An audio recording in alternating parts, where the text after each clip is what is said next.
कहानी है घमंडी चूहा। बंटी चूहा बहुत होशियार था। वह एक जंगल में रहता था।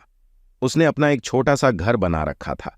जंगल के पास एक घर था, उसमें एक छोटा सा बच्चा रहता था। उस बच्चे के पास लॉक बूट थे, लेकिन वह छोटे हो गए थे। उस लड़के ने वह फेंक दिए। बंटी चूहा, अरे ये जूते तो बहुत अच्छे हैं, मैं इसमें आराम से सो सकता हूं। बंटी चूहा एक जूते को घसीट कर अपने घर के नीचे ले आता है। दूसरा जूता लाने की उसकी हिम्मत नहीं थी, इसलिए वह उसे ही साफ करके उसमें अच्छे से सोने का बिस्तर बना लेता है। फूलों से उसे सजाता है।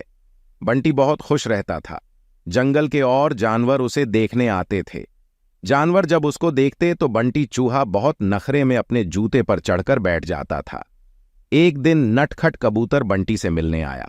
नटखट कबूतर, बंटी भाई बहुत सुंदर घर सजाया है और इस जूते ने तो 4 चांद लगा रखे हैं। बंटी चूहा, सुन भाई, नजर मत लगा, मैंने बहुत मुश्किल से इसे सजाया है। तुम जैसों की नजर लगी, ये खराब हो जाएगा। नटखट कबूतर, भाई मैं तो तुम्हें बधाई देने आया था, लेकिन लगता है तुम्हारा घमंड तो 7वें आसमान पर है। बंटी चूहा, मुझे किसी की बधाई की जरूरत नहीं है। मैं जानता हूं तुम सब मुझसे जलते हो क्योंकि तुम बाहर सर्दी झेलते हो और मैं इस जूते में घुसकर आराम से सो जाता हूं। नटखट कबूतर बिना कुछ कहे उड़कर वापस चला जाता है। अब बंटी चूहा सारे दिन घूमकर खाना खाता और रात को अपने जूते में आकर सो जाता था। धीरे धीरे जंगल के सभी जानवरों से उसने बात करना बंद कर दिया था। अब उसका कोई दोस्त नहीं था। धीरे धीरे समय बीतने लगा। एक दिन रात के समय जंगल में तेज बारिश होने लगी। इस सबसे बेखबर बंटी चूहा अपने जूते में आराम से सो रहा था। उसे बाहर के मौसम का पता नहीं लगा। बारिश का पानी बढ़ने लगा। जूते के तले में एक सुराख था, जिससे पानी जूते में भरने लगा। कुछ ही देर में बहुत सारा पानी जूते में भर गया। तभी बंटी चूहे की नींद खुली, लेकिन तब तक बहुत देर हो चुकी थी। बंटी चूहे को अपनी मौत साफ नजर आ रही थी। वह जोर जोर से उछलने लगा। उछलते उछलते वह जूते से बाहर निकलना चाह रहा था, लेकिन जूता इतना लंबा था कि वह बाहर निकल ही नहीं पा रहा था। इधर दूर एक घोंसले में नटखट कबूतर अपने बच्चों के साथ बैठा था। नटखट कबूतर, बच्चों, लगता है किसी के चिल्लाने की आवाज आ रही है, कोई मुसीबत में है। उसने बाहर निकल के देखा कि आवाज उस जूते में से आ रही थी। वह तुरंत समझ गया कि बंटी चूहा जूते में फंस गया है।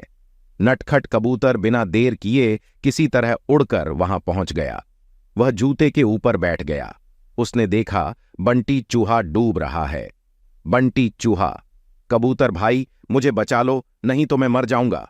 नटखट कबूतर, क्यों, तुम्हें तो इस जूते के सिवा किसी की जरूरत नहीं थी। बंटी चूहा, भैया बचा लो, मैं घमंड में आ गया था। ये सुनकर नटखट कबूतर उसे अपनी चोंच से पकड़कर खींचने लगा, लेकिन बंटी चूहे का वजन ज्यादा था। नटखट कबूतर उसका वजन उठा नहीं पा रहा था। नटखट कबूतर, भाई रुको, मैं अभी बाकी जानवरों को बुलाकर लाता हूं। नटखट कबूतर जंगल में जाता है, लेकिन सभी जानवर बंटी चूहे की मदद के लिए मना कर देते हैं। तभी रास्ते में उसे कालू कौवा मिलता है। वह उसके साथ आ जाता है। दोनों मिलकर बंटी चूहे की एक एक टांग चोंच में दबाकर उड़ जाते हैं और उसे ऊपर बने घर में रख देते हैं। बंटी चूहा अपने किए पर बहुत पछताता है। अगले दिन वह जूते को खींचकर उल्टा कर देता है। उससे उसका पानी निकल जाता है। उसके बाद वह उस जूते को घसीट कर ले जाता है और नदी में फेंक देता है।